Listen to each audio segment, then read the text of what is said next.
10 ఏళ్ళు మోడీని చూసిండ్రు, 10 ఏళ్ళు కేసీఆర్ను చూసిండ్రు. రాబోయే 10 ఏళ్ళు ఇందిరమ్మ రాజ్యాన్ని ఆశీర్వదించండి. మీ కోరికలు, మీ ఆలోచనలు, ఈ ప్రాంత అభివృద్ధి, ఈ ప్రాంత సంక్షేమాన్ని అమలు చేసే బాధ్యత కాంగ్రెస్ పార్టీ తీసుకుంటుందని మీకు మాట ఇస్తున్నా. అందుకే ఈరోజు ఒక టీచర్గా సామాన్యురాల్ని, ప్రజలలో ఉన్న అత్రం సుగుణను కాంగ్రెస్ పార్టీ అభ్యర్థిగా ఈ పార్లమెంట్ ఎన్నికల్లో నిలబెట్టింది. మీరు అత్రం సక్కును చూసిండ్రు, నగేష్ను చూసిండ్రు. వాళ్ళు ఎవరు కొత్తోళ్ళు కాదు, పాతోళ్ళే. వాళ్ళ పనితనం మీకు తెలుసు. మంచోడు మంచోడు అని మంచం ఎక్కిస్తే మంచం అంతా పాడు చేసిండంటే వెనకటికి వాడు అత్రం సక్కులా అంటాడు. ఇక నగేష్ గురించి నేను చెప్పాల్సిన పని లేదు. బుద్ధిమంతుడు అని సర్ది కడితేనంట బొడ్రాయి కానీ ఫోన్ చేసి మళ్ళీ ఇంటికి వచ్చి బోర్లో వండుకున్నాడంట. నగేష్ ఎమ్మెల్యేగా, మంత్రిగా, ఎంపీగా అన్ని పనులు చేసిండు. మీ అందరూ చూసినోడే.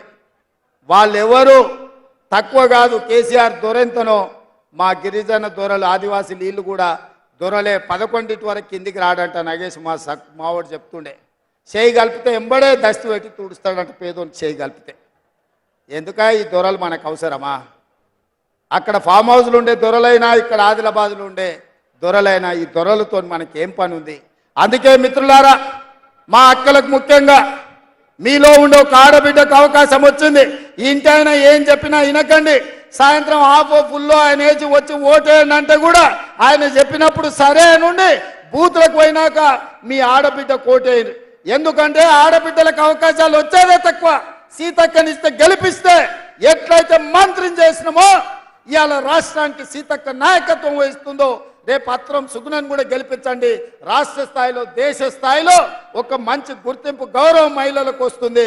మహిళలకు ఇస్తే ఓడిపోతారంటే రేపు మీ పిల్లలకు కానీ ఆడబిడ్డలకు కానీ అవకాశాలు రావు. అందుకే మా అక్కలందరికీ విజ్ఞప్తి చేస్తున్నా, ఈ ఆడబిడ్డను ఆశీర్వదించండి. మీలో ఒకరు మీ పేదింటి ఆడబిడ్డ, ఈ ఆడబిడ్డను గెలిపించాల్సిందిగా మీ అందరిని కోరుకుంటూ మీ దగ్గర సెలవు తీసుకుంటున్నా. మీరందరు సిద్ధమేనా? సిద్ధమేనా?